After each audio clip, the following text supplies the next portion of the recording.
It's no secret anymore that when you're stressed, your body is more likely to store fat. That's been in headlines everywhere. And so for those of you who have maybe missed those headlines, what there is there's this stress hormone in our body that's called cortisol. And cortisol causes the body to be more likely to store fat, specifically in your abdomen.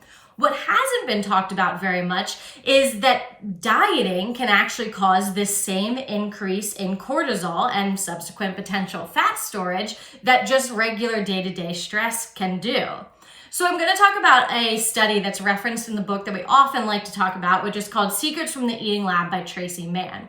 And this study that was done took a bunch of women and had them diet by doing 1,200 calories a day. Now, half of the group had to log all of their food and track it, etc., and make sure that they were sticking to that 1,200 calorie a day diet.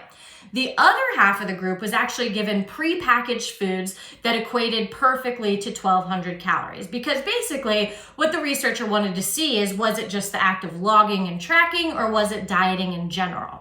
And then how she tested this is she got saliva samples of cortisol before people started the diet and then after the diet. And what she found is that after the diet, the cortisol levels were higher than in the beginning.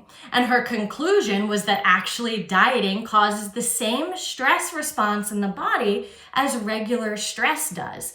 Now, I don't say that to be discouraging because you guys are probably like, well, what am I supposed to do now? But my whole point in telling you this is a big reason as dietitians, we actually focus on changing healthy behaviors. We focus on changing your food intake a little bit, or focus on getting you to do movement that you love, or focus on being more consistent with your intake, as opposed to having you weigh and measure and log and do all of these things that are really intense and very rigid for that exact reason, right? Because regardless of how your body changes, which for some people it may not, you making these strides to change those healthy behaviors is going to be so much more long-term and so much more beneficial for you in the long term than you sitting here and counting out 8 carrots that you're allowed to eat as your snack or whatever it is, right? And so some people are going to say, well, how is that any different from dieting, changing the healthy behaviors? And it all comes down to the focus, right? So if you're setting goals for yourself that are things like, okay, I'm going to make sure that I have a vegetable with every meal, or as it pertains to movement, maybe you're someone who likes to run. You're going to set a goal that you want to do a 10K by a certain time.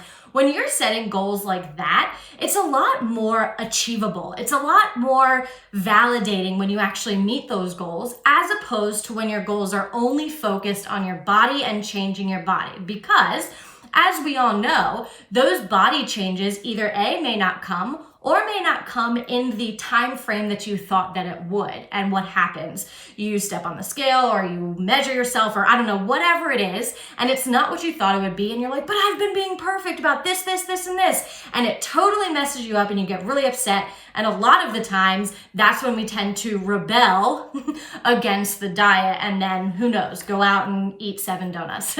Not saying that everybody does that, but you get my point.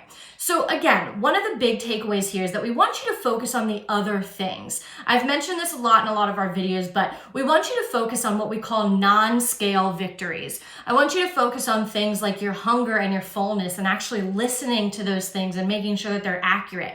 I want you to pay attention to your energy, to see if your energy is where it should be, if it's staying consistent throughout the day. I want you to pay attention to your sleep. Are you getting good sleep? And then I also want you to pay attention to your cravings. Are you craving carbs and sugar all the time? Because if so, there may be some things that we need to change with your intake. So overall, the picture of this is not to discourage you that you are never going to lose weight because your cortisol is always going to be high. It's about changing your focus. I want you to not think about dieting and restricting and cutting calories and changing your weight, and instead try to focus on different behaviors that you can add to your life that may be beneficial in one way or another in order to meet some of those other goals. Now, if this resonates with you, I highly recommend that you subscribe, like, comment, follow, whatever, because we're going to continue to talk about studies like this intermixed with case studies as we go along in future videos.